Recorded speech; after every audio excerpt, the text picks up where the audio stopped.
उदय पर ज्ञान ही नहीं होता। पुण्य उससे कुछ हो नहीं पाता। ये मनुष्य शरीर ही ऐसा है। यहाँ की कमाई आगे खाने को मिलेगी आपको। पाप की कमाई की है तो नरक की यातनाएं भोगनी पड़ेगी। 28 प्रकार के नरकों का वर्णन भागवत में किया गया है। किस पाप से व्यक्ति को कौन सा कष्ट भोगना पड़ता है। भीषण यातनाएं हैं नरक। पुण्य किया है तो स्वर्ग प्राप्त हो जाएगा। स्वर्ग में सुख मिलता है। पाप और पुण्य दोनों से ऊपर उठ जाओगे तो वैकुंठ मिलेगा। ये भगवान का नित्य धाम है। कुछ लोग सोचते हैं क्या पता मरने के बाद क्या मिलता है नहीं मिलता, इसलिए इसी जीवन में भोग लो, इसी जीवन में कमा लो। लेकिन चोर भी तो यही सोचते हैं कि अभी तो चोरी करके खाओ पियो, पकड़े जाएंगे देखेंगे जो होगा होगा। ये जो तुम्हारी विचारधारा है कि अभी तो मौज कर लो, आगे क्या पता क्या होता है, किसने देखा है। ये तो चोरों वाली बात है, पशुओं वाली बात। भगवान ने ये संसार बनाया है, भगवान चला रहे हैं, भगवान ने सारी व्यवस्थाएं बनाई हुई हैं। कंट्रोलर के बिना, मैनेजमेंट के मैनेजर के बिना व्यवस्थाएं चलती नहीं हैं। संसार के नियम हैं, सिस्टोमेटिक ढंग से सब चल रहे हैं। वर्षा होनी है तो जुलाई अगस्त में, सितंबर में होती। गर्मी पड़नी है तो जून जुलाई में ही पड़ती। सर्दी आनी है तो जनवरी फरवरी में ही आती। सूर्योदय का टाइम निश्चित है तो बिल्कुल 1 मिनट आगे पीछे नहीं होता। ग्रहण पड़ना है 50 और 100 वर्ष बाद में, कब ग्रहण पड़ेगा आज जंत्री में पंचांग में लिखा हुआ है। और आप जीते रहेंगे तो देखेंगे 1 मिनट का भी अंतर नहीं होता। तो इस तरह का कोई कंट्रोलर तो है कि नहीं है जो कंट्रोल कर रहा है। भाई धुआं देख के आग का अनुमान हो जाता है नहीं होता। दूर से धुआं दिखा तो अनुमान क्या हुआ, आग है, क्योंकि बिना आग के धुआं नहीं है। इसी तरह सृष्टि के कार्य ठीक ढंग से चल रहा है, 1 मिनट आगे पीछे नहीं है। तो इसका मतलब है कि कोई व्यवस्थापक, कंट्रोलर, मैनेजर कोई है, वो ठीक ढंग से चला रहा हो। स्त्री के जिन अंगों का विकास होना उन्हीं का होगा, पुरुष के जिनका होना है उन्हीं का होगा। किसके कितने महीने बाद बच्चा आना है उतना ही आएगा। आज संसार में सभी स्त्रियों के 9 महीने के बाद ही बच्चे हैं। एमसी भी बराबर महीने के अंदर ही सबका हिसाब किताब बराबर ही है। दुनिया के किसी भी धर्म में देख लो, क्या नाक की जगह नाक, आँख की जगह आँख, कान की जगह कान। तो कोई बनाने वाला है कि नहीं है। प्रकृति तो जड़ है, वो क्या बनाएगी। प्रकृति नहीं बना सकती। डेड बॉडी कुछ कर सकती है क्या। तो जब तक उसमें चेतन का प्रवेश नहीं होगा, ये शरीर अपना डेड है असल में, पर चेतन इसके अंदर प्रवेश कर गया है। सृष्टि क्रम जहाँ भागवत में बताया गया वहाँ यही का बताया गया है कि सभी इंद्रियां, देवता, प्राण सब प्रवेश कर गए इसमें, लेकिन इसमें चेतना नहीं आई। और जब ईश्वर ने प्रवेश किया ये चैतन्य हो जाता। हमें आपको बनाने वाला ईश्वर है। और देखो कैसी विचित्र कारीगरी है, एक बित्ते का होता है पर हर एक की फेस अलग अलग। आज करीब करीब 6.5 या 7 अरब व्यक्ति हैं संसार में, तो एक से दूसरे का फेस नहीं मिलता। और छोटी सी जगह है, ये भी नहीं कि बहुत लंबा चौड़ा है। हाँ, हम कहा करते हैं कि प्रेस में जो कागज छपते हैं, नोट छपते हैं, एक ही से होते हैं ना। जी गुरुदेव। नहीं समझ में आया? अगर 10 का नोट छपना है तो एक से होंगे कि नहीं होंगे? 2000 का छपना है तो एक डाई में एक ही तरह की चीज छपती है कि नहीं छपती? बोलो भाई, ठीक है। तो माता का गर्भाशय तो एक ही है, वह जितने बच्चे होंगे सबके फेस अलग अलग होते। इसका मतलब क्या है? चेतन बनाएगा तो कुछ न कुछ अंतर रहता है। जड़ की प्रक्रिया जो कि जैसे कोई कारपेंटर है, कोई बहुत बढ़िया आर्टिस्ट है, चित्र बनाने वाला, उससे बोलो एक से चित्र बनाओ, बड़ी सावधानी से भी बनाएगा, फिर भी कहीं ना कहीं थोड़ा सा डिफरेंस जरूर होगा। बात समझ में आ रही है नहीं आ रही है आपकी? चेतन जो निर्माण करता है उसमें कहीं ना कहीं डिफरेंस होता है। जड़ यंत्र में एक ही चीज बनेगी। तो प्रत्येक स्त्री पुरुष के मुख में कहाँ से इतने मुख कहाँ रखे हैं उनके गोदाम में? सब अलग अलग अलग बना है। सारी प्रक्रियाएं नियमित चल रही हैं। इससे सिद्ध होता है कि कोई नियामक है, नियंत्रण कर। भगवान स्वयं कह रहे हैं भागवत में, मद भयाति वाति वातो यम सूर्य तपति मद भयात। क्या? मेरे भय से वायु चलती है।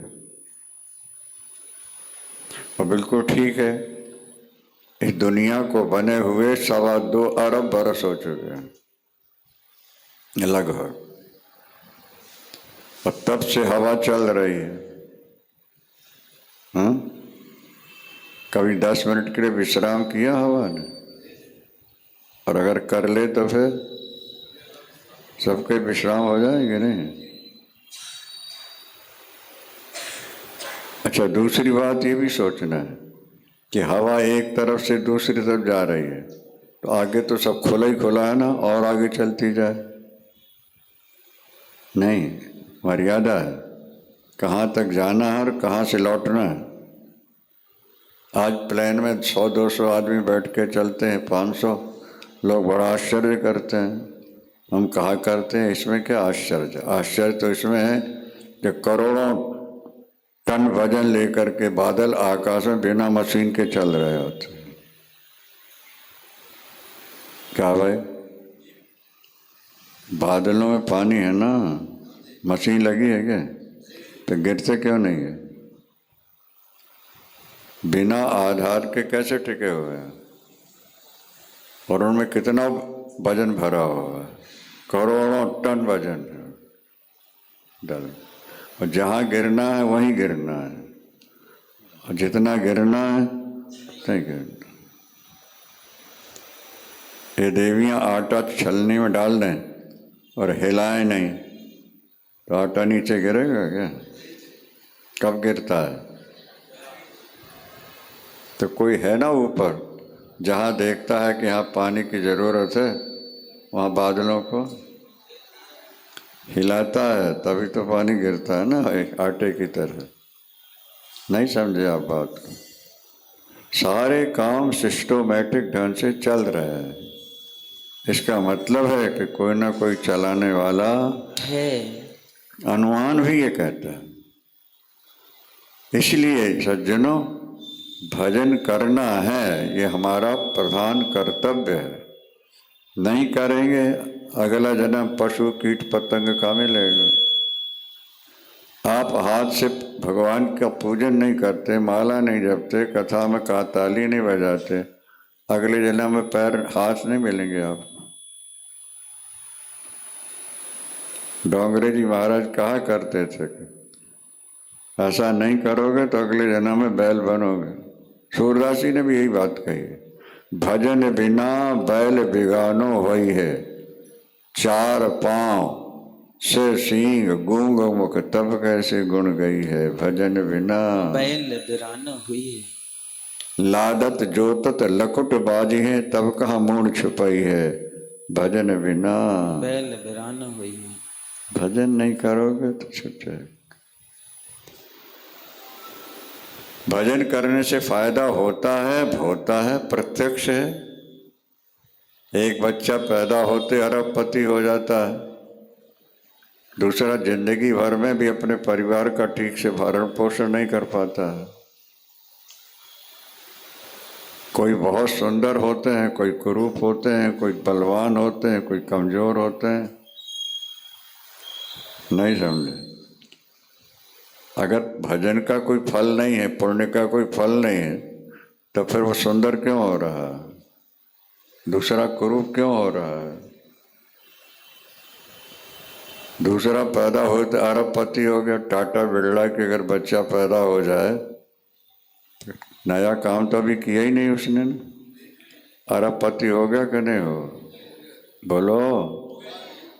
गरीबनी के घर बच्चा होता है, चिथड़े भी नसीब नहीं हो रहे उसको, सारी जिंदगी बड़ा होकर भी रोटी रोटी के लिए तरस रहा होता है। ये विषमता सिद्ध करती है कि हम धर्म करेंगे, भजन करेंगे तो अगला जन्म हमको अच्छा मिलेगा, और अगर नहीं किया तो वैसा मिलेगा। धर्म इष्ट धन नृणाम, भागवत में लिखा, तुम्हारा सबसे बढ़िया मित्र कौन है? जो तुम्हें कभी धोखा नहीं दे सकता। बोले भगवान है, धर्म है। धर्मम नृणाम प्रेत्य, धर्म जो है मृत्यु के बाद भी तुम्हारा साथ देगा, साथ जाएगा। परिवार तो साथ जाना नहीं है, मकान दुकान फैक्ट्री ये तो सब यहीं रह जाएगी ना, फिर तुम्हारे साथ कौन जाएगा? जो तुमने भजन किया है वो जाएगा, या जो पाप किया वो जाएगा। पाप साथ जाएगा तो नरक में ढकेलेगा, और पुण्य साथ गया तो भगवान से मिला देगा।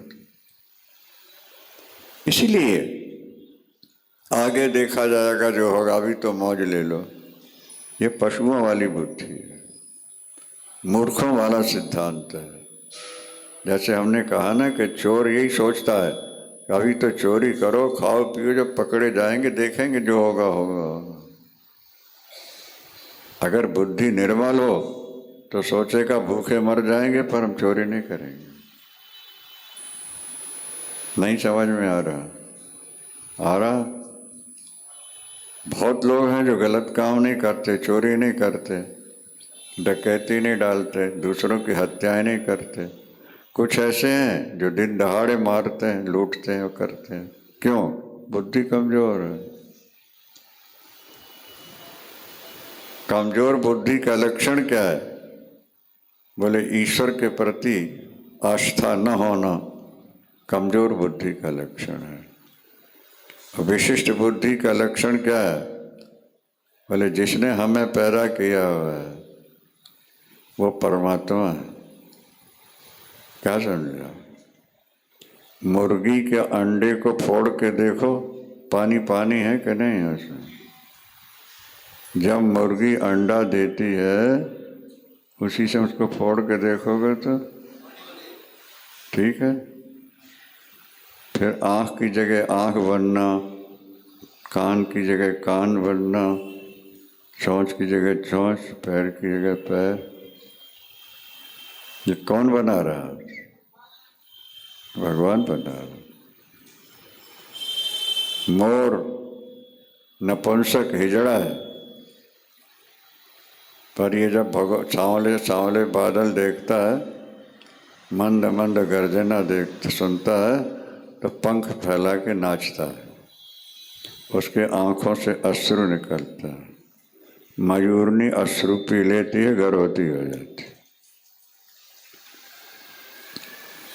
बगुली बादल की गर्जना सुनकर के गर्भवती हो जाती है।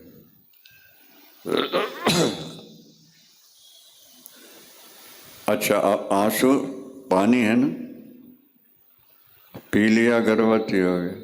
और पैदा होने के बाद कैसे पंख निकले हुए हैं, कैसे रंग सेट किए गए हुए हैं, कोई है इसके काम में, मूल में कि नहीं है, अपने आप हो रहा है।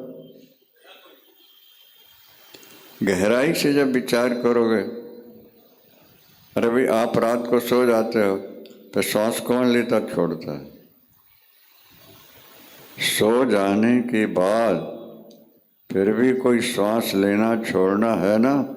मध्य बावन मासीनम विश्वे देवा उपास्ते ऊर्ध्वम प्राणम उन्नयति अपानम प्रत्यगच्छति। शास्त्र कहते हैं परमात्मा सबके हृदय में बैठा हुआ है। तुम सो जाते हो पर वो जागता रहता है और वही श्वास खींचता रहता, छोड़ता रहता। साफ लिखा है ना शास्त्र। तो जो सोते समय भी हमें नहीं छोड़ता।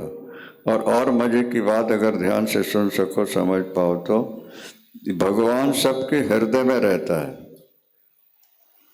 और मृत्यु के बाद सूक्ष्म शरीर नरक भी साथ में जाता है और वहाँ नरक में शरीर को पीड़ा दी जाती है। तो भगवान तुम्हारे हृदय में है, वो नरक तक तुम्हारा साथ नहीं छोड़ता है। क्या समझे भाई? जो नरक में सूक्ष्म शरीर जाएगा ना, ये तो यही रह गया। सूक्ष्म शरीर के अंदर आत्मा है। ईश्वरः सर्वभूतानां हृदयेर्जुन तिष्ठति। अर्जुन, समस्त प्राणियों के हृदय में परमात्मा विराजमान। अच्छा, और हृदय से ही दुख सुख का बोध होता है। इसका मतलब कि जब व्यक्ति नरक जाता है तो हृदय तो अंदर वाला जाएगा ना, नहीं साथ में, नहीं तो दुख सुख का भान कैसे होगा? नहीं समझ में आ रहा। दुख सुख का भान तो हृदय रहेगा, सूक्ष्म शरीर होगा तभी हो सकता है। बेहोश कर देते हैं डॉक्टर, काटते पीटते रहते, दुख कहाँ होता है? और नरक में जब भयानक यातनाएं होती हैं तो चीखता है, चिल्लाता है, रोता है, और उसी हृदय में भगवान बैठा हुआ है। तो इसका मतलब कि नरक में भी भगवान तुम्हारा साथ नहीं छोड़ रहा और तुम जीते जी भगवान को भूल रहे हो। तुमसे ज्यादा मूर्ख और कौन हो सकता है दुनिया का? ये विचार करना चाहिए। पशु भी कमाता है, किस लिए? खाने के लिए। क्यों खाता है? बोले जीने के लिए। फिर पूछो क्यों जी रहा है? बोले खाने के लिए। रिवर्स हो गया। नहीं समझ में आ रहा। पशु कमाता है खाने के लिए और खा रहा है जीने के लिए, और जी रहा है फिर पीछे हो गया ना खाने का, खाना और जीना। लेकिन मनुष्य के लिए कमाता है खाने के लिए, खाता है जीने के लिए, और जीता है भगवान का भजन करके भगवान को पाने के लिए। ये पशुओं से अलग रहा। सद्गुरुदेव भगवान की। क्या? अगर तुम खाते और सोते हो, भजन नहीं कर रहे, तो पशु में और तुम में अंतर क्या रहा? अब पशुओं से मनुष्यों में अंतर इतना ही है। बाकी उनके यहाँ भी बच्चे पैदा होते हैं, वो भी पति पत्नी रहते हैं, वो भी खाते हैं, वो भी सोते हैं, और हम भी यही कर रहे हैं। तो फिर हमसे उनमें अंतर। बल्कि वो अगर भजन नहीं करते तो पाप भी तो नहीं करते, रूखा सूखा खा के पड़े रहते हैं। पर इंसान से तो जान में अनजान में प्रतिदिन गलतियां कुछ ना कुछ होती रहती, फिर पाप में इतने लद जाओगे कि लाखों करोड़ों वर्षों तक दोबारा मनुष्य का चोला नहीं मिल पाएगा। तो इसलिए जीवस्य तत्व जिज्ञासा, भागवतकार लिखते हैं जीवन का अंतिम उद्देश्य है अपने मूल को पहचान लेना। मूल में भूल हुई तो भटक जाओगे, तो वो भटक ही रहे हो। रामायण में काकभूषुंडी जी गरुड़ से कहते हैं मुझे 1000 जन्म याद है, मुझे, और कहाँ कहाँ क्या क्या मिला और क्या क्या किया और क्या क्या भोगा सब याद है। और इस शरीर में मुझे प्रभु की प्रेमा भक्ति मिली। मैं दावे से गारंटी से कह रहा हूँ, कारी देखो सब करम गोसाई, सब कर्म गोसाई, कारी देखो सब करम गोसाई, देखो सब कर्म गोसाई, सुखी न भयो अबहि की नाई, सुखी न भयो अबहि की नाई। काकभूषुंडी जी कहते हैं मैंने सब कर्म किए, लेकिन जो आनंद प्रभु के भजन में मिला वो 1000 जन्म में कहीं प्राप्त ही नहीं हुआ। बड़ों की बात को मान लेना ये बुद्धिमानों का काम होता है। क्या समझे? कुछ लोग होते हैं गुरुमुख, कुछ होते हैं मनमुख। समझ में आ रहा है? नहीं, गुरुदेव के मुख से जो निकला है उसका पालन करेंगे, वैसे ही चलेंगे, वो ईश्वर को पा लेते हैं। कुछ लोग होते हैं मनमुख, हमारा मन जो कहेगा हम वही करेंगे। पशुओं वाली बात, जो मन कहेगा वो नहीं करना है,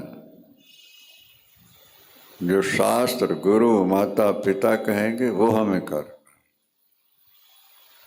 जीवन धन्य धन्य हो जाएगा। भागवत में लिखा ऐशाम बुद्धिमताम बुद्धि, ऐशा बुद्धिमताम बुद्धि मनीषा च मनीषिणाम, यत् सत्य अमृतेन मत्यो मापनोति मामृतम्। बुद्धिमानों की बुद्धि, चतुरों की चतुराई इसी में है कि नाशवान शरीर से नित्य परमात्मा को प्राप्त कर ले। शरीर तो नाशवान है ना बाबा, मरना कोई चाहता नहीं, बचता कोई नहीं। हम न मरे इसके लिए बहुत उपाय किए जाते हैं, लेकिन अंत में काल के ग्रास बनना ही पड़ता है। ये असत है वो सत है, ये दुख रूप है वो आनंद रूप है। पर ये तब सब तभी होगा जब बराबर सत्संग करते रहो, ये ध्यान रखना है आप। बिनु सत्संग विवेक न होई, सत्संग विवेक न होई, बिनु सत्संग विवेक न होई, सत्संग विवेक न होई। राम कृपा बिनु सुलभ सोई, राम कृपा बिनु सुलभ न सोई। अस विचारी जोई कर सत्संगा, विचार जोई कर सत्संगा। राम भगति ते सुलभ विहंगा, राम भगति ते सुलभ विहंगा। भक्ति स्वतंत्र सकल गुण खानी, भक्ति स्वतंत्र सकल गुण खानी। बिनु सत्संग न पावै प्राणी, बिनु सत्संग न पावै प्राणी। ईश्वर से प्रेम तभी होगा जब सत्संग से जुड़े रहो, कथाओं से जुड़े रहो। तुलसीदास जी लिखते हैं जिस घड़े में 9 छिद्र हो उसमें जल भर के रखना है तो केवल एक ही उपाय है, तो डुबा के रखो जल। समझ में आ रहा कि नहीं आ रहा? 9 छिद्र वाले घड़े को पानी से भर के रखना है तो तालाब में डुबा के रखो, पानी भरा रहेगा, और बाहर निकाला खाली। मनुष्य के शरीर में 9 छिद्र हैं, स्त्री पुरुष प्रत्येक। इसमें प्रेम रस, भक्ति रस, भजन का रस भर के रखना है तो सत्संग रूपी तालाब में डुबा के रखना, भरा रहेगा और अंत में तुम्हारा जीवन सफल हो जाएगा। भगवान की शरीर की ज्यादा चिंता नहीं करो, भजन की चिंता ज्यादा करो। हम कहा करते हैं कि अगर लीज पर फैक्ट्री ले ली किसी सेठ ने और गारंटी है कि नुकसान, मशीनों में जो नुकसान होगा उसका भर तक हम कब भरेंगे, तुम्हें इतना किराया देना है। अब वो लीज पर लेने वाला सेठ मशीन संभालता रहेगा कि ज़्यादा ज़्यादा प्रोडक्शन करेगा?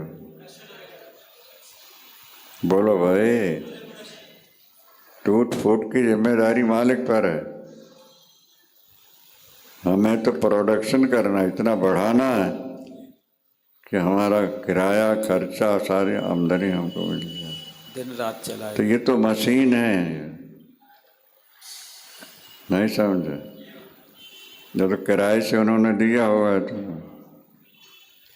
अब तुम्हारा काम है मशीन से ज़्यादा प्रोडक्शन की ओर ध्यान रखना।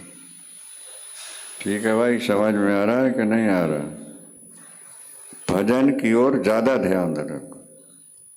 शरीर तो रहेगा तो ठीक है, चला जाए तो ठीक है,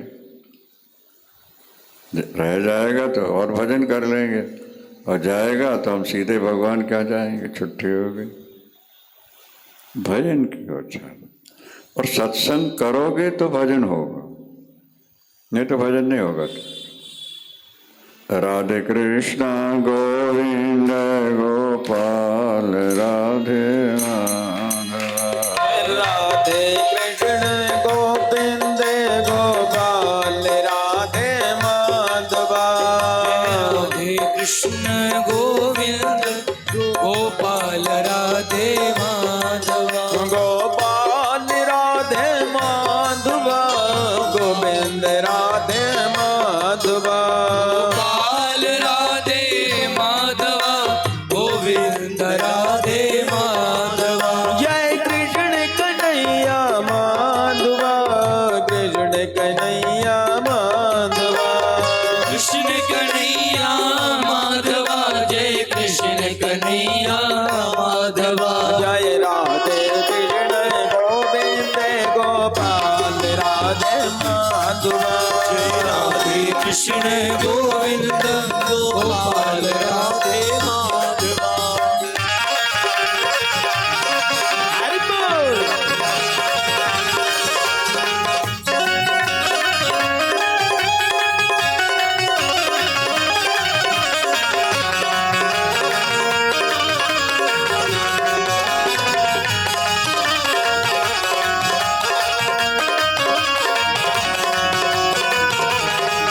हो गई अपनी यारी सखी रे, हो गई अपनी यारी, हो गई अपनी यारी सखी रे, हो गई अपनी यारी। सांवरे रसिया से, सांवरे सांवरे रसिया से हो गई अपनी यारी, सांवरे रसिया से हो गई अपनी यारी। हो गई अपनी यारी सखीरी, अपनी यारी सखीरी, हो गई अपनी यारी सखीरी, हो गई अपनी यारी सखी। अरे हो गई अपनी यारी सांवरे सांवरे सांवरे रसिया से हो गई अपनी यारी, सांवरे रसिया से हो गई अपनी यारी, सांवरे रसिया से हो गई अपनी यारी, सांवरे रसिया से जय हो अपनी यारी।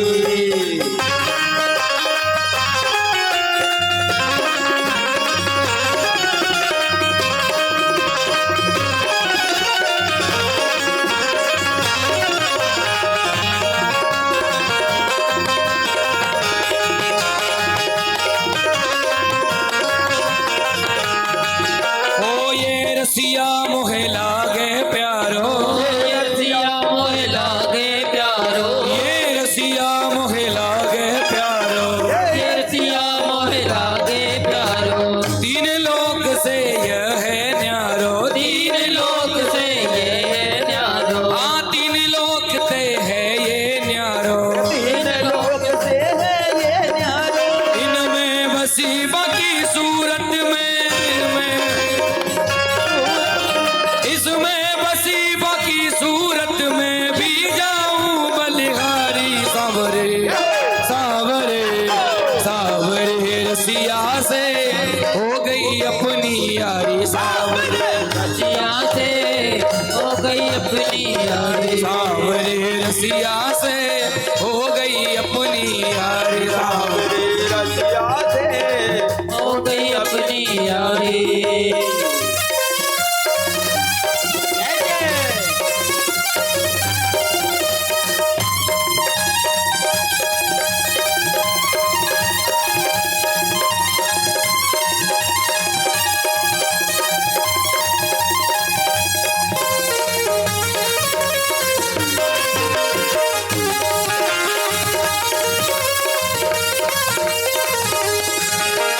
ये रसिया मेरो माखन चुरावे, ये रसिया मेरो माखन चुरावे, ये रसिया मेरो माखन चुरावे, ये रसिया मेरो माखन चुरावे, वो कछु खावे ग्वालन को खिलावे, छुपावे बालन को खिलावे, ओ कुछ खावे ग्वालन को खिलावे, छुपावे बालन को खिलावे, इसने मेरा सब कुछ लूटा, इसने मेरा सब कुछ लूटा, ओ इसने मेरा सब कुछ लूटा, इसने मेरा सब कुछ लूटा, मेरा कुछ ना छोड़ा। सावरे सावरे सावरे रसिया से हो गई अपनी यारी, सावरे रसिया से हो गई अपनी यारी, सावरे रसिया से हो गई अपनी यारी, सावरे रसिया से हो गई जय हो।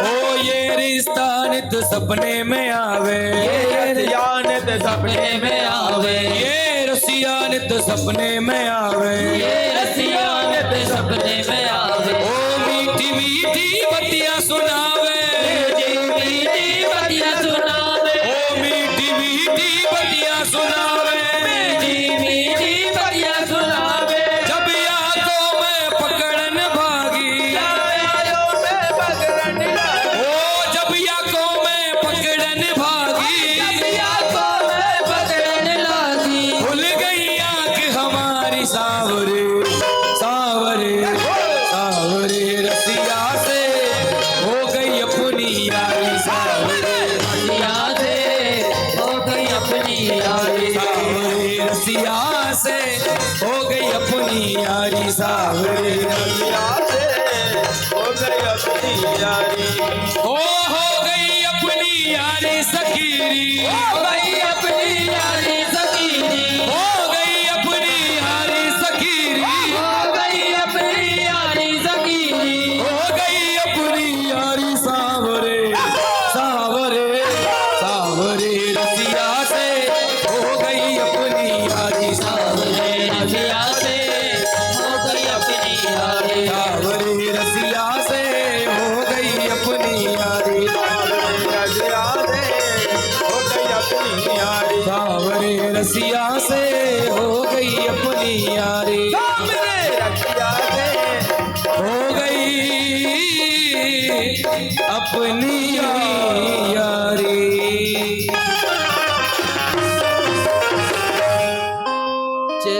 जय श्री राधे, जय श्री श्याम।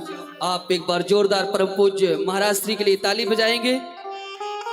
बोले श्री सदगुरुदेव भगवान की, श्री सदगुरुदेव भगवान की। हम भी अरमान तुम्हारे दर्शनों के लिए बैठे हैं। हम भी अरमान तुम्हारे दर्शनों के लिए बैठे हैं और हे बाके बिहारी लाल तुम्हारे वास्ते दिल जान दिए बैठे हैं, तुम्हारे वास्ते दिल जान दिए बैठे हैं।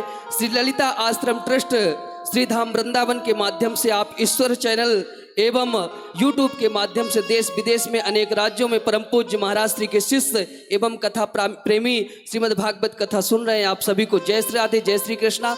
आइए आप भी हमारे प्रकल्प और सेवा से जुड़े, गौ सेवा, संत सेवा, आप सब इन सेवाओं से जुड़े। भैया वाई के शर्मा जी हैं, गौ शोभायात्रा के लिए 251 रुपए दिए हैं, जोरदार इनके लिए आप ताली बजाएंगे। भैया श्री वेद भारती जी हैं पानीपत से 11,000 रुपए दिए हैं गौ सेवा के लिए, जोरदार आप सब इनके लिए भी ताली बजाएंगे। भैया रामपाल जी हैं हालैंड से 7100 रुपए दिए हैं गौ सेवा के लिए, जोरदार आप सब ताली बजाते रहेंगे। भैया गौरव विनोद दी हैं 2100 रुपए दान दिए हैं, जोरदार इनके लिए ताली। गुप्त दान 1100 रुपए है। व्यास वर्ल्ड 2100 रुपए, गुप्त दान 1100। योगेश कुमार जी हैं 500 रुपए दिए, जोरदार आप सब ताली बजाएंगे। इस कथा के हमारे जो मुख्य यजमान हैं भैया अशोक गुप्ता जी, कुलदेव जी, विजय गुप्ता जी, इनके लिए भी जोरदार ताली बजाएंगे। आइए हम पुनः परम पूज्य सदगुरुदेव भगवान के चरणों में नमन वंदन दंडवत करते हैं कि आगे की कथा हम सभी को सुनाकर भक्ति ज्ञान वैराग्य से जोड़े। जयकारा के साथ हम सब चलेंगे व्यासपीठ की ओर। बोलिए वृंदावन बिहारी लाल की, स्वामी जी महाराज की जय। जय श्री राधे, जय जय श्री श्याम। भैया अशोक गोयल जी हैं, जोरदार आप सब इनके लिए ताली बजाएंगे। 3100 रुपए दिए हैं गौ सेवा के लिए, आप सब इनके लिए जोरदार ताली। इसी प्रकार की है दान धर्म करते रहे। जय श्री राधे। कल से आज भी कथा हुई है, कल से 6 बजे से लेकर 8:30 बजे तक। अच्छा ध्यान रखें, 6 से 7 तक भरत जी बोलेंगे। उन्होंने भागवत पर बहुत तैयारी की हुई है, आज भी सुनाते रहे, आप लोगों ने सुना होगा। अवस्था के आधार पर डॉक्टर 1 घंटे से ज़्यादा की अनुमति हमें नहीं दे रहे थे, फिर भी हम 1.5 घंटे आपके सामने बोल रहे हैं। वैसे तो 2.5-3 घंटे 4 घंटे कथा होनी चाहिए, तो 1 घंटा 1.25 घंटा भरत जी बोलेंगे, ठीक है। बाकी फिर हम आपकी सेवा कर दिया करेंगे, ये ध्यान रखना होगा आपको। ठीक 6 बजे से पहले ही पहुंच जाओ तो अच्छा है। क्रिकेट देखने वाले जो शौकीन होते हैं वो खेल प्रारंभ होने से पहले ही जाके स्टेडियम में बैठ जाते हैं, नहीं बैठते। बोलो, तो कथा श्रोताओं को भी यही चाहिए कि वो कथा प्रारंभ होने से पहले आगे विराज बैठ जाए जाकर। अच्छा, जब भगवान कृष्ण बांसुरी बजाते थे तो भागवत में लिखा है कि गायों के मुख में जो घास था वो मुख में मुंह बंद करके खड़ी हो जाती, न तो घास उगलती है न निगलती, चबाती नहीं।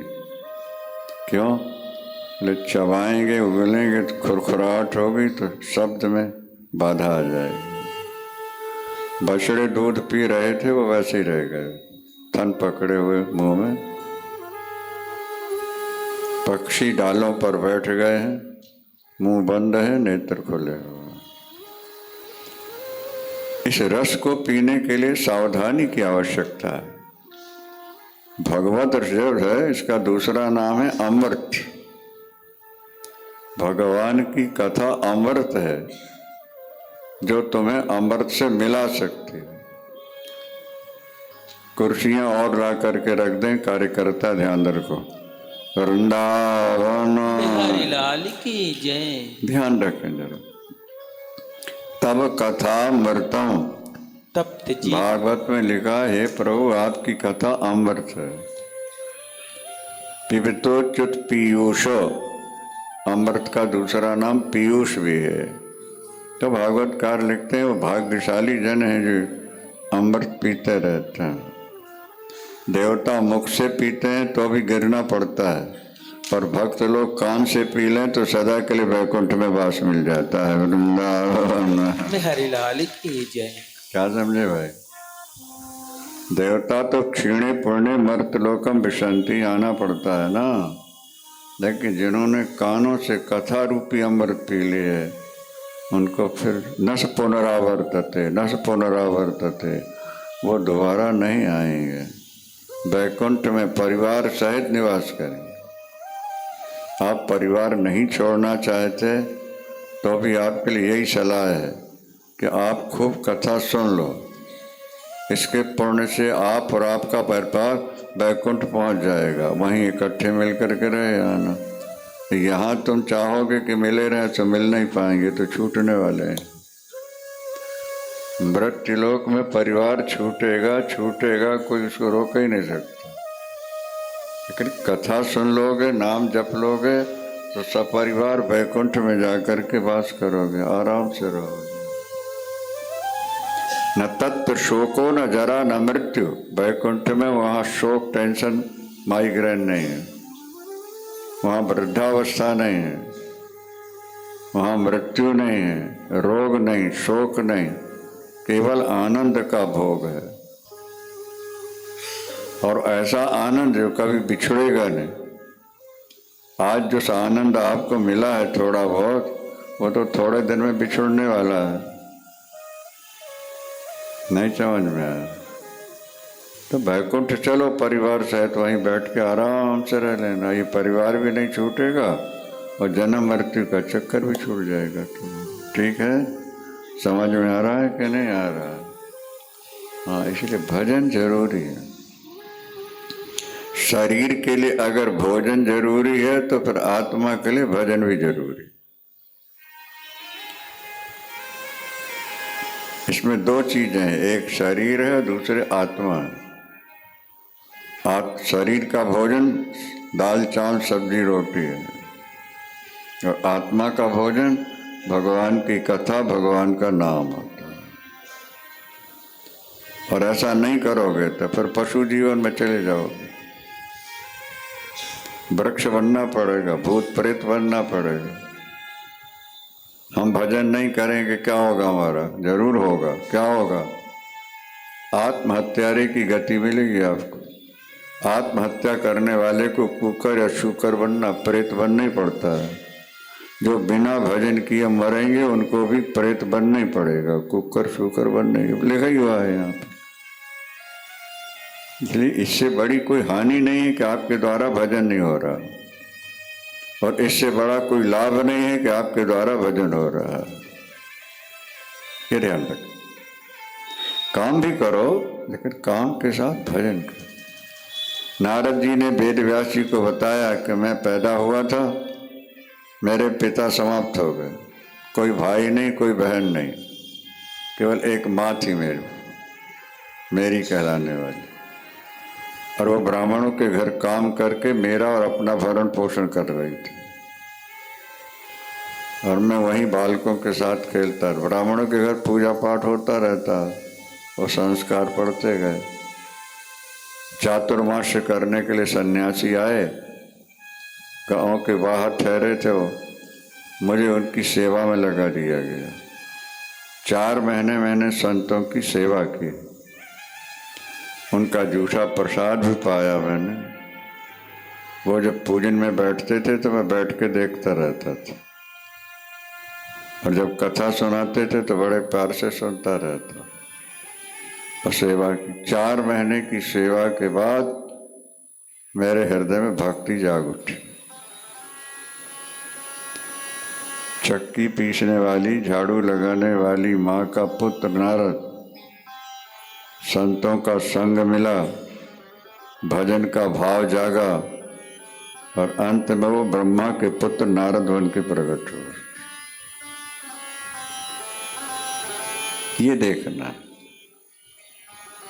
वर्तमान को ज्यादा महत्व मत दो। वर्तमान तो भूत होने वाला है थोड़े दिनों में, महत्व दो भजन को। हानि की जगह यही सम कछु भाई, हानि की जगह यही सम कछु भाई, हानि की जगह यही सम कछु भाई, हानि की जगह यही सम कछु भाई। भजियन राम ही नर तन पाई, भजियन राम ही नर तन पाई। जाई। लाभ की कछु हरि भगति समाना, लाभ की कछु हरि भगति समाना।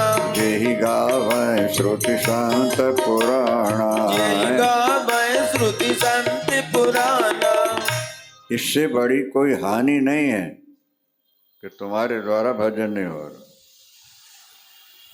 और इससे बड़ा कोई लाभ नहीं है कि तुम्हारे द्वारा भजन हो रहा, क्योंकि तुम यहां जो कमाओगे वो यहीं रह जाना है, और कमाई में जो पाप होगा वो साथ जाके नरक ले जाएगा।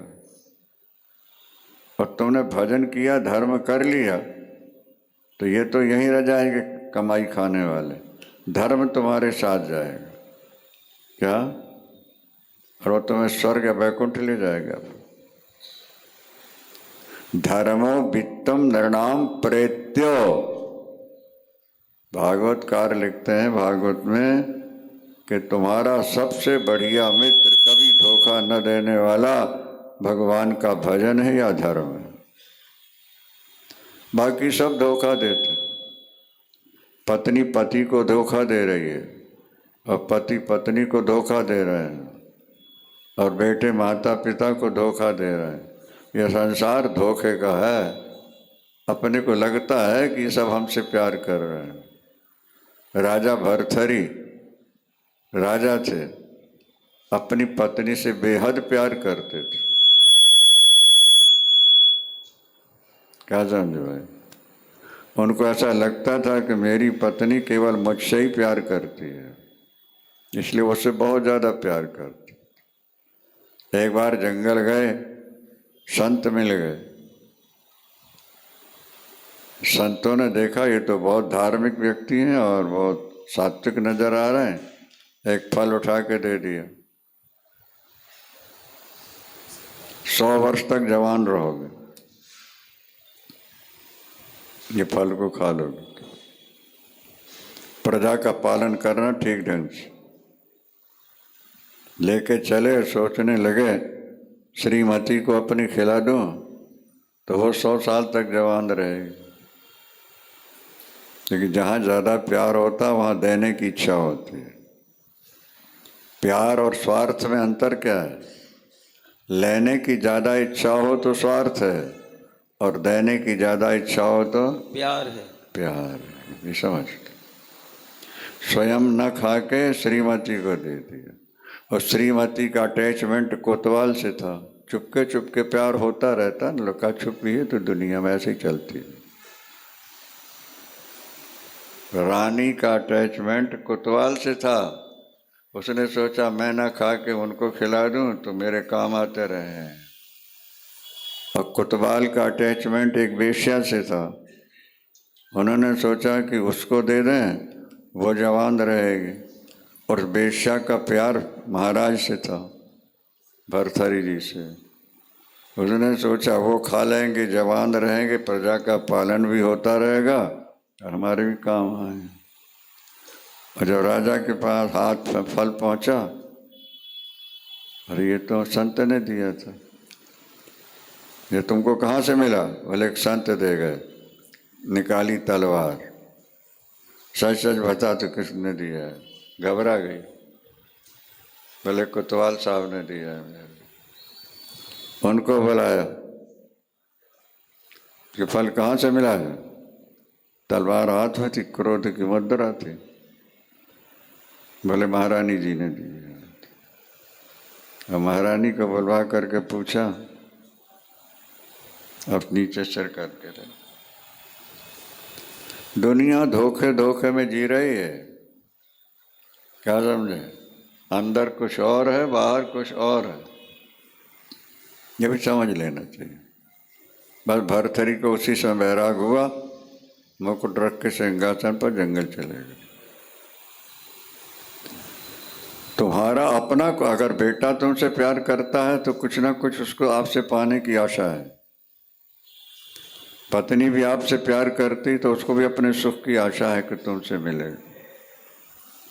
सोर नर मुनि सब की यह रीति, सोर नर मुनि सब की यह रीति, सोर नर मुनि सब की यह रीति, प्रीति स्वर नर मुनि सब किया रीति स्वार्थ लागी करें सब प्रीति स्वार्थ लागी करे सब प्रीति स्वार्थ मीत सकल जग माही स्वार्थ मीत सकल जग माही सपने हूँ प्रभु परमारथ नाही सपने प्रभु परमारथ नाही क्या हेतु रहित जग जुग उपकारी तुम तुम्हार सेवक असुरारी। वो व्यक्ति बड़ा भाग्यशाली है जिसे किसी संत का संपर्क हो गया, जिसका मन सत्संग में लगने लगा। उस जैसा बड़भागी दूसरा नहीं।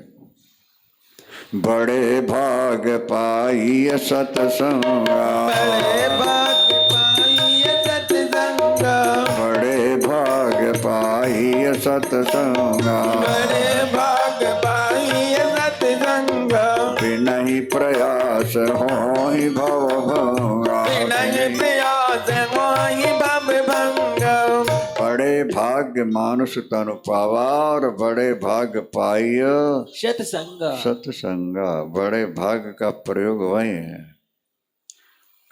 तुमने कुछ नोट कमा लिए, बैंक बैलेंस बना लिया, ये कोई जीवन की बड़ी सफलता नहीं है बाबू, बुरा नहीं मानना। क्या जिस व्यक्ति का मन ईश्वर से नहीं जोड़ा, जो कहते हैं तो पशु है शास्त्र की भाषा, और जिसका मन ईश्वर से जुड़ गया है वो सामान्य से सामान्य भी है, बोले ये तो महान से महान हो गया। झूठो है झूठो झूठो जग, संत कहंत जे अंत लहा है, ताहि सहे सठ कोट के संकट काढ़त दंत करंत हहा है। ज्ञान पनी को गुमान बढ़ो, मैंने इतना कमा लिया, मैं बड़ा समझदार हूँ, तो अपने को समझते रहो। ज्ञान पानी को गंवार बढ़ो, पर तुलसी के विचार गंवार महा है, और जान की जीवन जान न जाने तो जान कहावत जाने का है। अरे जिनको जानना था उसको नहीं जान पाए, बाकी तुमने कुछ कमा लिया बना लिया तो इसमें तुम्हारा सौभाग्य नहीं, ये तो दुर्भाग्य ही है, क्योंकि इसके चक्कर में तुमने भूले बैठे हो। इसलिए भगवान अपने भक्तों को प्रायः गरीब अनाथ बना गया करते, ताकि इनका मन केवल मुझ में ही लगा रहे। ये भी ध्यान समझ लें। कुछ भक्त बड़े घरों में भी जाते हैं, पर वो पहले की भक्ति के कारण उनका मन भगवान से जुड़ा रहता है। बड़े होने के बाद भी भगवान से मन जुड़ा रहा, आप पूर्व जन्म के तपस्वी हो, भजनंदी हो, ये भगवान की आप पर कृपा है, ये समझ लें। और नहीं तो दुखी बना देते हैं, क्योंकि दुखी को जब कोई सहारा नहीं मिलेगा तो भगवान से जुड़ेगा। संतों से पहले जुड़ना है, फिर भगवान से जुड़ना है। जैसे सीमेंट दो ईंटों को जोड़ता है, इसी तरह संत भी दो जीवों, ईश्वर को और भगवान को जोड़ देते। भगवान से जुड़ना है तो पहले संत से जुड़ना चाहिए। ये सीमेंट है। तुम उपकार सुग्रीव ही कीना, बोलो भाई, राम मिलाए राजपद दीना। ये हनुमान जी के लिए कहा जा रहा है। तुम उपकार सुग्रीव ही कीना, सुग्रीव ही कीना, राम मिलाए राजपद दीना। और आगे क्या कहा, तुमरो मंत्र विभीषण माना, लंकेश्वर भय सब जग जाना। संतों का यही काम है, ये भूले भटके लोगों को भगवान से जोड़ते रहते हैं। और भगवान ने लालच दे दिया है संतों को कि जो संसारियों को मुझसे जोड़ेगा मैं उससे ऐसा प्यार करूंगा जैसे तत्काल के जने बछड़े से गाय प्यार करती है। वृंदावन बिहारी लाल की जय। ये संतों के लिए लालच दिया गया है। ददाम्यात्मानम् आत्मना या एतन मम भक्तेषु संप्रदद्यासु पुष्कलम तस्याहं ब्रह्मदायस्य ददाम्यात्मानम् आत्मना। जो व्यक्ति मेरे भक्तों में मेरी भक्ति और ज्ञान वैराग्य का रस भर देगा, उस देने वाले को मैं अपनी आत्मा का दान कर दूंगा। इससे बड़ी बात और क्या हो सकती है महाराज। इसलिए कथा सुनाना, ये तो दोनों हाथ लड्डू हैं महाराज, लोक और परलोक दोनों बनेंगे। कथाओं से यहाँ भी सुखी रहोगे और शरीर छोड़ के अपने जीवन में स्वयं भजन करते हुए एक व्यक्ति को भी आपने भगवान से जोड़ दिया तो भगवान आपसे उतने प्यार करेंगे जितने गाय बछड़े से प्यार करते। ये समझ लो आप।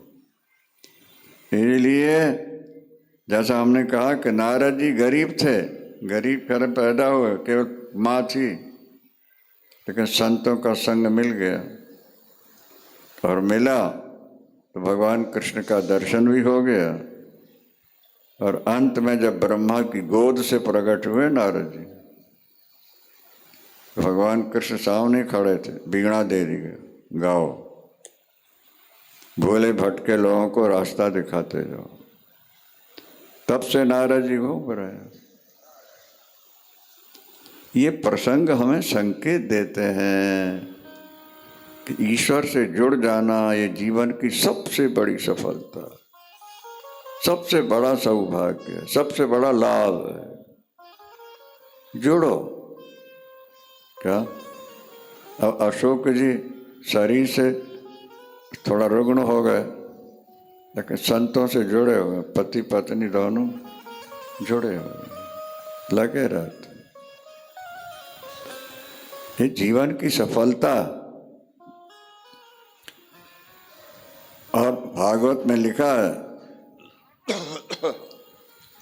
जन्म कर्म भयो रूपो विद्यैश्वर्य धनादि भी यद यस्य न भवेत स्तंभा तत्रायम मदनुग्रह। सुंदर रूप पाकर, धन बहुत पाकर, विद्या पाकर, सुंदर पत्नी पाकर, अच्छा पद पाकर भी जिसके मन में अभिमान नहीं हुआ और मेरे भजन में लगा है, समझ लेना उस पर मेरी विशेष कृपा है। ये उस कृपा के बिना नहीं। भक्त वत्सल भगवान की। आपके बड़प्पन की बड़ाई तभी होगी जब आप भगवान से जुड़ जाओगे। क्या समझ? और नहीं तो जीवन बेकार है। तेहि ते खर शुकर स्वान भले। खर माने गधा, शुकर माने सुअर, स्वान माने कुत्ता। तेहि ते खर शुकर स्वान भले, जड़ता बस ते न कहें कछुए। तुलसी जही राम सो नेह नहीं, सो सही पशु पूछ विषाण न। जननी कत भार मुई 10 मास, भई किन बांझ गई किन छय। जरि जाहु सो जीवन जानकी नाथ, जिय तुम्हरो जग में भय तुम्हरो बिन भय। उसकी माता बंध्या क्यों नहीं हो गई? उसकी माता का गर्भ क्यों नहीं गिर गया? ऐसे नालायक को पैदा कर दिया जो पृथ्वी का भार बना बैठा है, गलत कमाइयाँ करता है और सुर और सुंदरी में फंसा रहकर भगवान को भूल गया हुआ है। शास्त्र जुड़ो। बचाने वाला वो है, हमें आपको सबको ही बचा रहा है। सोते हुए पांडवों का सिर काटने के लिए अश्वत्थामा गया हुआ है, लेकिन भगवान दरवाजे पर पहरेदार बनकर खड़े हो। वृंदावन बिहारी लाल की जय।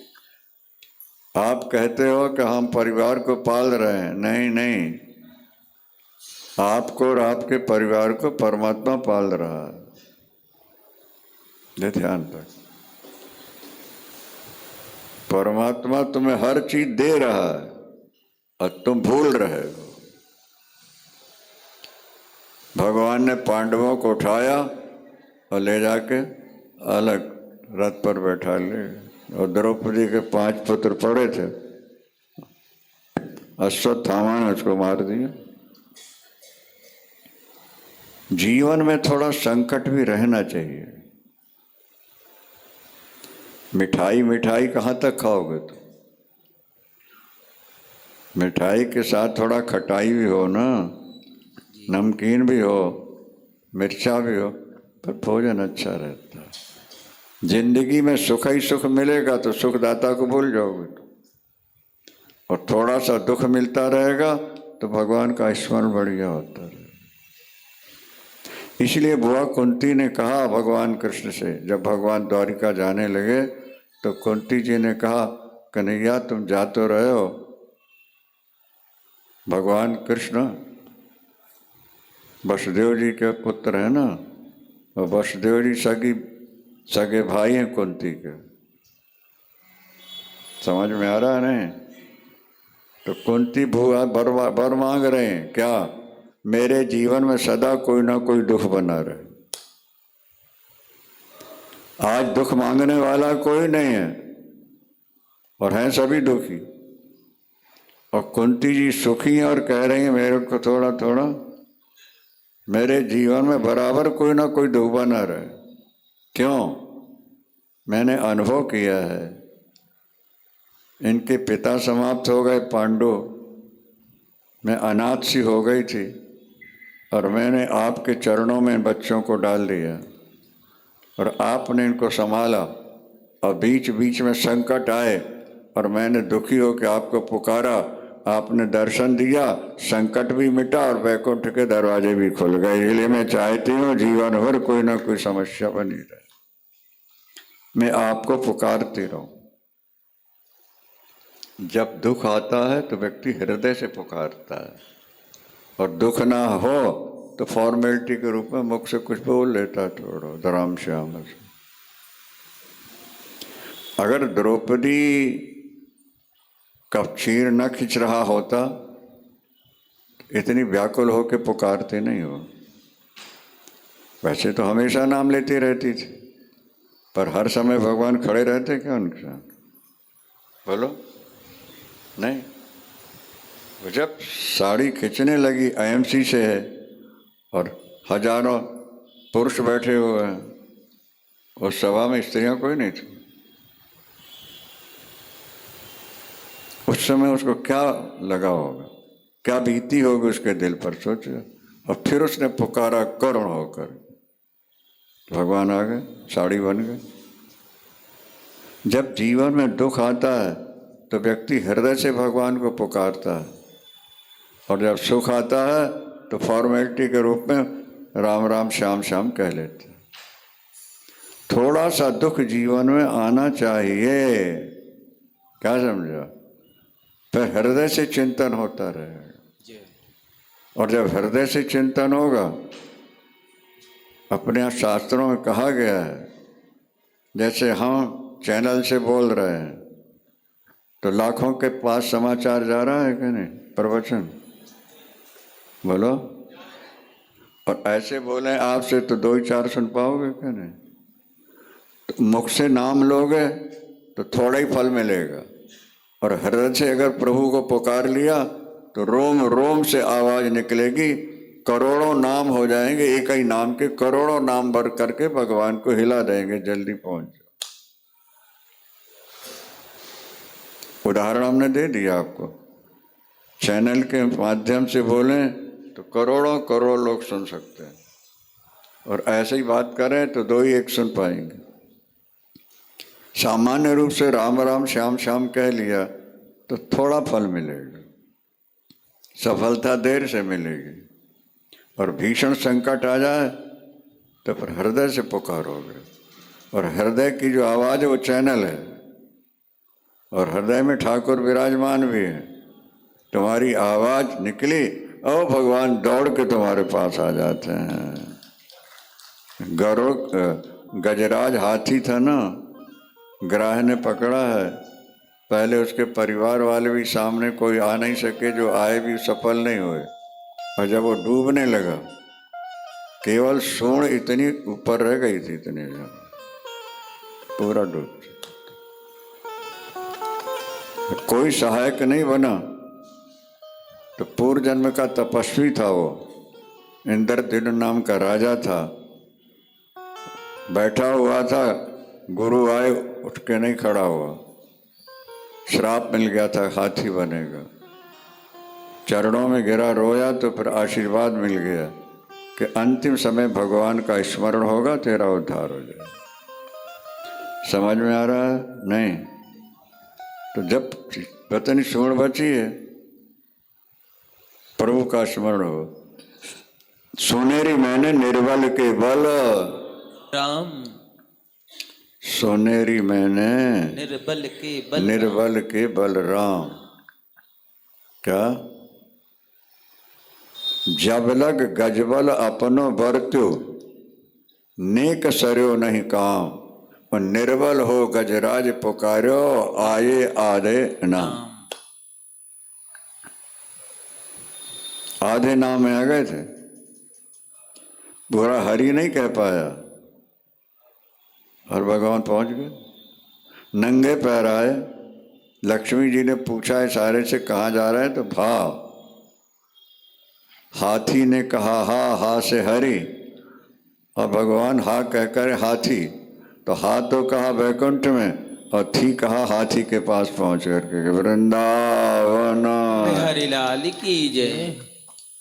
नंगे पांव गजराज गरुड़ को छोड़ करके भगवान भागे। व्याकुलता, और व्याकुलता तभी आती है जब जीवन में कोई संकट हो या प्रेम भक्ति हो।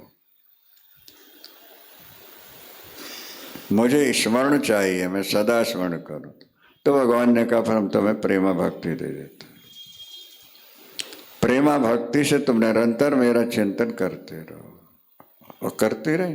परिवार से मन हट गया, और जैसे ही पता लगा कि प्रभु ने लीला समाप्त की, बैठे बैठे कृष्ण कृष्ण कृष्ण कहते कहते सर बैठे ही बैठे।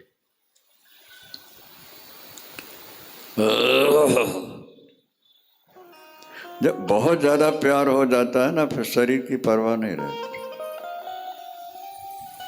कई प्रेमी देखते हो, लड़के लड़की आपस में जहर खा के वो करके प्यार हो गया।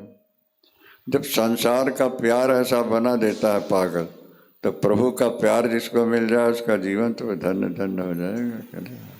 अच्छा, वृंदावन बिहारी लाल की जय। भगवान ने अपनी लीलाएं समाप्त की हैं। क्या? तो पांडवों ने भी राज्य छोड़ दिया, अपने पोते परीक्षित को राज्य दिया और सीधे तपोवन चले। प्यार प्यार है। जब प्यार हो जाता है तो व्यक्ति सब कुछ छोड़ने को तैयार हो जाता है। एक उप मुख्यमंत्री था, कोई किसी औरत से प्यार हुआ, उप मुख्यमंत्री पद छोड़ना पड़ा। हिंदू था, हिंदू एक शादी से दो नहीं कर सकता, काला कानून बना हुआ है ये। मुसलमान 4 शादी कर सकता है, लेकिन उसने हिंदू धर्म छोड़ के मुस्लिम धर्म से कर लिया। उप मुख्यमंत्री था प्रांत का।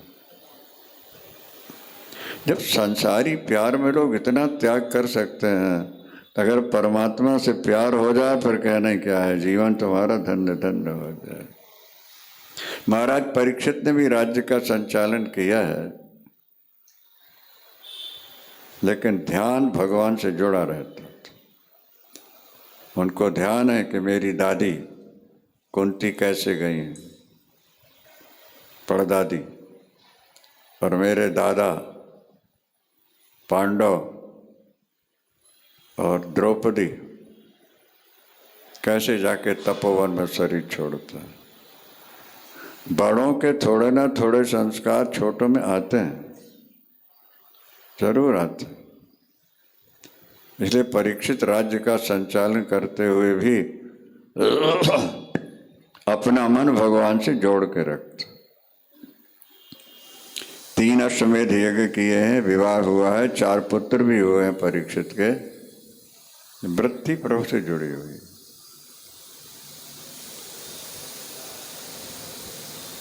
कलयुग का निग्रह किया उन्होंने। कलयुग गाय बैल को लातों से मार रहा था, डंडों से पीट रहा था। तुम कौन हो? भारतवर्ष में गाय और बैल को धर्म मानते हैं और गाय को माता मानते हैं। उसने कहा मैं कलयुग हूँ, अब मेरे समय में यही होगा। जिस दिन भगवान की लीला समाप्त हुई है उसी दिन से कलयुग प्रारंभ हो गया है। क्या समझे आप? जैसे सूर्य अस्त होता अंधकार शुरू हो जाता है कि नहीं, कलयुग प्रारंभ हो गया। निकल जाओ राज्य से हमारे। सारी दुनिया में आपका राज्य, उन दोनों सारी दुनिया में हिंदुओं का राज्य था। आज से 5200 वर्ष पहले सारी दुनिया में हिंदुओं का राज्य था। और हम कनाडा गए तो वहाँ के भक्तों ने हमको, अमेरिका में कोई हवाई द्वीप है, वहाँ के भगवान शंकर का चित्र दिया, शिवलिंग स्फटिक के इतने बड़े, खुदाई कर रहे थे ना बिल्डिंग बनाने के लिए, स्फटिक के महाराज वो चित्र है हमारे पास अभी भी है। अब सवाल ये होता है कि अमेरिका में हवाई द्वीप और वहाँ शंकर जी प्रकट हो रहे हैं, तो वहाँ हिंदुओं का राज्य रहा होगा, तभी तो शंकर जी की स्थापना हुई है कि नहीं समझ में आ रहा। और नहीं तो वहाँ शंकर जी का और स्फटिक के 39 इंच, बहुत सुंदर, वहीं मंदिर बन गया है। लोग वहीं बैठ करके भगवान शंकर का नाम जपते। सारी दुनिया में हिंदू राज्य था। कलयुग ने कहा हम जाएं कहाँ, सारी दुनिया में आपका राज्य है, हमें रहने के लिए कुछ स्थान दे दीजिए। 5 स्थान दिए हैं कलयुग को रहने के लिए। जो 5 से बचेगा कलयुग उनको छुएगा नहीं, और 1-2 भी अंदर आ गए तो वो छोड़ेगा नहीं। और कलयुग आया और नास्तिकता आना शुरू हो जाएगी, तो भजन पूजन छूटने लगे। अब वो 5 स्थान कौन कौन से हैं? जुआ, शराब, हिंसा, चरित्रहीन स्त्री और अन्याय से कमाया हुआ सुवर्ण। कितने हो गए? गिन लिए? कलयुग ने प्रतिज्ञा की है, मेरी बाउंड्री के अंदर जो आ गया उसको तो छोड़ूंगा नहीं। मेरी बाउंड्री से माने इन 5 दोषों से जो बचा रहेगा मैं उसको छेड़ूंगा नहीं। और कलयुग आया और नास्तिकता बढ़ी। महाराज परीक्षित ने भजन करते हुए ध्यानस्थ महात्मा के गले में मरा हुआ सर्प डाल दिया, क्योंकि कलयुग सवार हो गया था। इसलिए कि अन्याय से कमाया हुआ मुकुट सोने का पहन करके शिकार खेलने गए थे। अथई तानी न सेवे, तो इनका सेवन नहीं करना। क्या शराब अब आज तो अग्रवालों में पानी की तरह पी जा रही है, नहीं तो ब्राह्मण बनिए तो बहुत पवित्र माने जाते थे। क्या समझे आप? क्षत्रिय तो पहले भी पी लेते थे, लेकिन ब्राह्मण और वैश्य शराब पी रहे हैं। आजकल तो पार्टी वो पार्टी नहीं है जिसमें ये न बांटी जाए। और भागवत में लिखा है कि पाप नहीं, ये महापाप है। और जो शराब पिएगा उसका प्रायश्चित भी नहीं लिखा हुआ है। एक ही प्रायश्चित लिखा है, सूखी लकड़ी पीपल की, उसमें खोहट हो, उसके अंदर बैठ जा और आग लगा के सड़ सड़ के मरे, तब जाके पाप धुलते। हिंसा, जीवों को मारना, खाना, शराब, जुआ, इसमें भी कलयुग का निवास। पांडवों ने जुआ खेला इसलिए तो 13 वर्ष तक कष्ट उठाना पड़ा। नहीं, और नल के शरीर में कलयुग प्रवेश कर गया था तो अपने भाई पुष्कर के साथ जुआ खेले, बर्बाद हो गए थे। 5 हैं, 5: जुआ, शराब, हिंसा और चरित्रहीन स्त्री। पर पुरुष से प्यार करना स्त्री के लिए सबसे बड़ा पाप हो। भागवत में ऐसा लिखा हो। और आजकल वो कॉमन हो गया है। आजकल ज़्यादा दोष नहीं मानते, क्योंकि आजकल की पढ़ाई ऐसी है, अंग्रेजी पढ़ना है, जवान लड़के लड़कियों का साथ पढ़ना है, नहीं समझ में आया। और टीवी में चैनल में क्या क्या दिखाया जा रहा है, वही मस्तिष्क में आ गया। नल की पत्नी दमयंती जब नल छोड़ करके चले गए, कथा प्रसंग लंबा है, एक धोती पहन करके निकले थे ना, सब कुछ लूट लिया था पुष्कर ने। और रास्ते में पक्षी नजर आए उनको, स्वर्ण जैसे, तो सोचा इन्हीं को पकड़ लें, बेच दें, कुछ करें। तब धोती उतार के डाली, वो चोंच में पकड़ के धोती ले गए उड़ा के। मुड़ गए। अब शरीर में कोई कपड़े ही नहीं रहे। दमयंती से कहते हैं कि ये शॉर्टकट रास्ता है तुम्हारे मायके का। और दमयंती महान पतिव्रता थी। उन्होंने कहा मुझे मायके का रास्ता नहीं दिखाइए, आप वन में घूमे बिना वस्त्र और मैं पिता क्या बैठ के आनंद नहीं हो। रात में सोए थे, नल ने सोचा ऐसे तो छोड़ेगी नहीं है, वहीं तलवार पड़ी थी, आधी धोती काट के लपेट के। दमयंती ने कहा महाराज आप कहीं हो छुपे हुए तो सुन लीजिए, जिस वेश में आपने मुझे छोड़ा है, आप 25 साल बाद मिलेंगे तब भी आपको आधी साड़ी में ही मैं मिलूं, कपड़े नहीं बदले। फिर अपनी मासी क्या रुकती है, पहचान नहीं पाई मासी इनको, तो उन्होंने साफ कह दिया मैं किसी का जूठा नहीं खाऊंगी, मैं किसी के पैर नहीं धोऊंगी, और अकेले किसी पुरुष से बात नहीं करूंगी, और अगर कोई पुरुष ऐसा आएगा सामने तो आपको दंड देना पड़ेगा। पहले धर्म की मर्यादा थी महाराज। दमयंती के लिए 4 देवता आए थे नल बन करके, हमसे शादी करा लो। अब आजकल ये सब बातें भूल गए हैं लोग, नहीं समझ में आ रहा, इसलिए कलयुग का प्रभाव विशेष हो गया इन चारों से, और इसी के आधार पर उनकी बुद्धि भ्रष्ट हो गई। श्राप मिला, बाद में पश्चाताप हुआ। समीक ऋषि के पुत्र ने गले में मरा हुआ सर्प डाल दिया,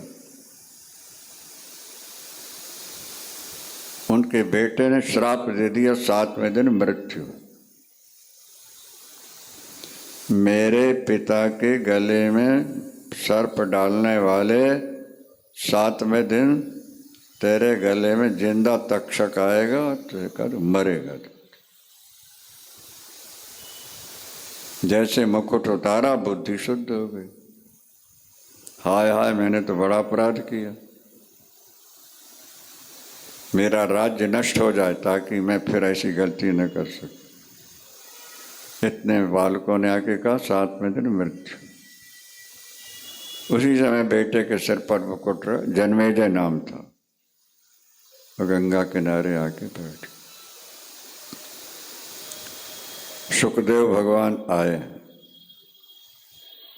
उन्होंने भागवत सुनाकर कल्याण किया है। अब समय जवाब दे रहा है, जैसा हमने कहा आपसे कि ठीक 6 बजे आपको यहाँ पहुँच जाना है। तो चैनल के कारण बंधना पड़ता है।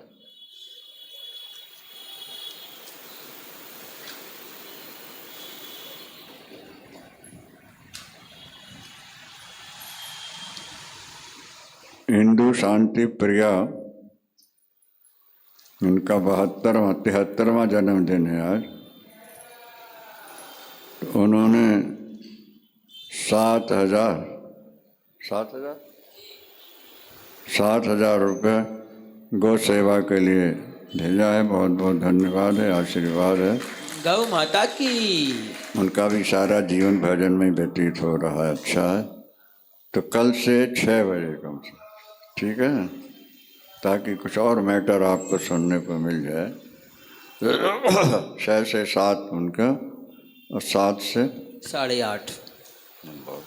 ठीक है। चलो एक भजन हो जाए सुंदर सा।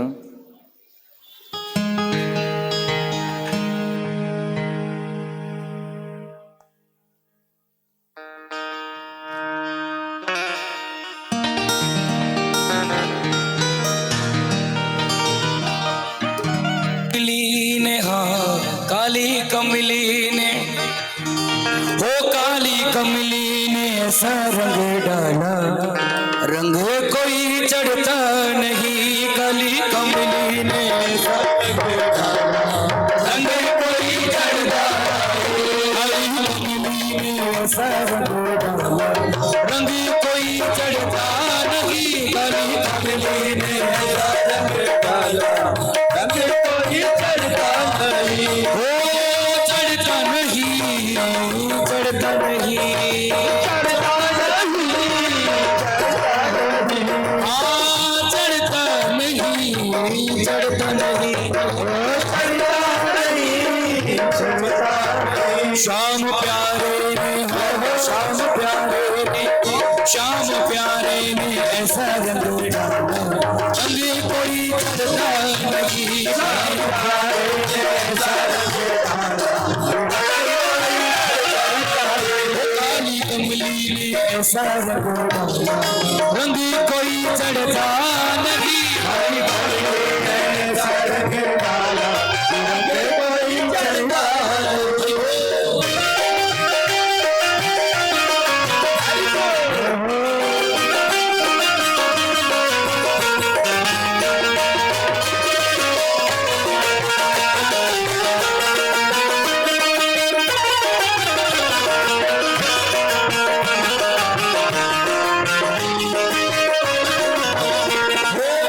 रूप भी काला, रंग भी काला, रूप भी काला, रंग भी काला, फिर भी गजब करे डाला, फिर भी गजब करे डाला, फिर भी गजब करे डाला, फिर भी गजब करे डाला। वो काले रंग ने, काले रंग ने, वो काले रंग ने दीवाना कर डाला, रंग कोई चढ़ता नहीं। काले रंग ने दीवाना कर डाला, रंग कोई चढ़ता नहीं। वो काली कमली ने ऐसा रंग डाला, रंग कोई चढ़ता नहीं। काली कमली ने ऐसा रंग डाला, रंग कोई चढ़ता नहीं।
ये फिदा है, मेरा दिल इस पर फिदा है। ओ श्याम प्यारे ने, श्याम प्यारे ने, श्याम प्यारे ने, हाँ श्याम प्यारे ने, माँ के बिहारी ने ऐसा रंग डाला, रंग कोई चढ़ता नहीं, काली काली ने ऐसा रंग डाला कि रंग कोई चढ़ता नहीं। कमली ने ऐसा रंग डाला, रंग कोई चढ़ता नहीं, काली कमली ने ऐसा रंग डाला कि रंग कोई चढ़ता नहीं।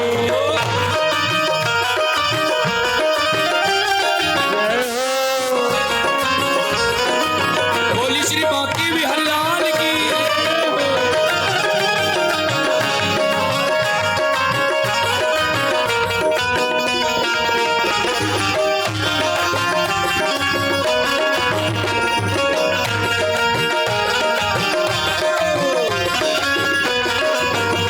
ओ तेरे नैना काले कारे, तेरे नैना काले काले, तेरे नैना नैना नैना नैना, तेरे नैना कारे कारे, तेरे नैना काले काले, हम पर जादू डाले, मेरे जादू डाले, हम पर जादू डाले, हम पर जादू डाले। ओ तेरी नजरों ने, तेरी नजरों ने, ओ तेरी नजरों ने पागल कर डाला, रंग कोई चढ़ता नहीं, ऐसा रंग डाला रंग कोई चढ़ता नहीं।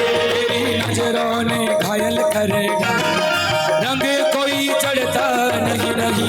नगरों ने घायल कर डाला रंग कोई चढ़ता नहीं। ओ चढ़ता नहीं, चढ़ता नहीं, चढ़ता नहीं, चढ़ता नहीं, चढ़ता नहीं, चढ़ता नहीं, चढ़ता नहीं, चढ़ता नहीं। ओ श्याम प्यारे ने, श्याम प्यारे ने, श्याम प्यारे ने ऐसा रंग डाला, रंग कोई चढ़ता नहीं, प्यारे ने ऐसा रंग डाला रंग कोई चढ़ता नहीं। ओ बड़ी कमली ने ऐसा रंग डाला, रंग कोई चढ़ता नहीं, काली कमली ने ऐसा रंग डाला रंग कोई चढ़ता नहीं।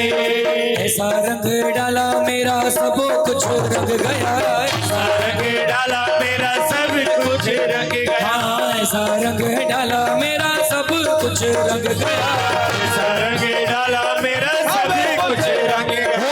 और रंग धुल गए, और रंग धुल गए, और रंग धुल गए, श्याम रंग रह गया, ऐसा रंग डाला मेरा सब कुछ रंग गया, ऐसा रंग डाला मेरा सब कुछ रंग गया। काली कमली ने, काली कमली ने, काली कमली ने ऐसा रंग डाला, रंग कोई चढ़ता नहीं, काली कमली ने ऐसा रंग डाला रंग कोई चढ़ता नहीं। काली कमली ने ऐसा रंग डाला के रंग कोई चढ़ता नहीं, काली कमली ने ऐसा रंग डाला कि रंग कोई चढ़ता नहीं।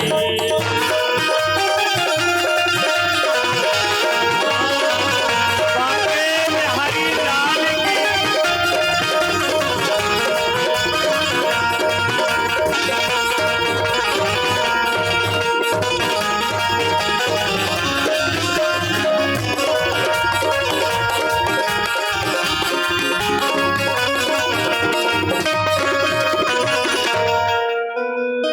आरती।